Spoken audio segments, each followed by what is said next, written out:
Hi, this is Jin Rong, Market Strategies for IG Singapore.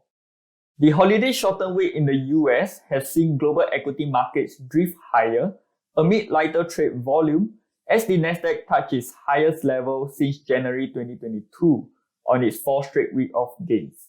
Hopes of more stimulus from China have also helped the Hang Seng Index reverse out of the red over the past 2 weeks, but reservations still very much remain given the on and off recovery momentum that markets have witnessed from previous round of policy support. As we head into the new week, here are 3 things on our radar. First up, we have Australia's monthly CPI data out on Wednesday. Earlier this month, the RBA has raised its cash rate by 25 basis points to 4.35%. Policymakers have also taken on a more hawkish tilt, calling for an additional 1 to 2 increases in the cash rate over the coming quarters. Any upside surprise in the inflation data this week will likely validate policymakers' views for additional tightening, which is currently priced to be a 25 basis point hike in February 2024. Ahead, the market is looking for the monthly CPI indicator to fall to 5.2% year-on-year from the 5.6% in September. Next up, we have China's PMI figures out on Thursday. The recovery in China's economic conditions remain uneven, with its October manufacturing PMI dipping back into contractionary territory, while services sector activities turn in its slowest growth this year.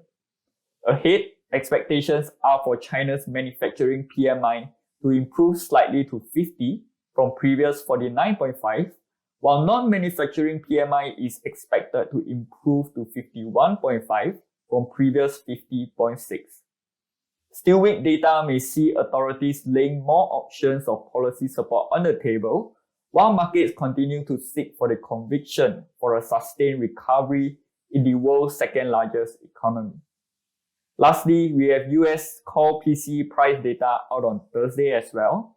The US Fed has adopted a more cautious tone around tightening lately, but with September inflation still above target, US policymakers continue to hold the thought for more to be done if pricing pressures were to stay stubborn.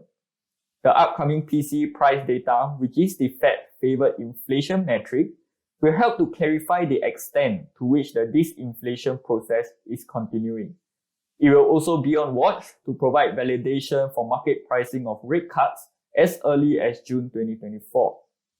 Expectations are for US headline PCE to moderate to 3.1% year-on-year in October from previous 3.4%, while the core aspect is expected to soften to 3.5% from previous 3.7%. That's all for now, and I will see you next week.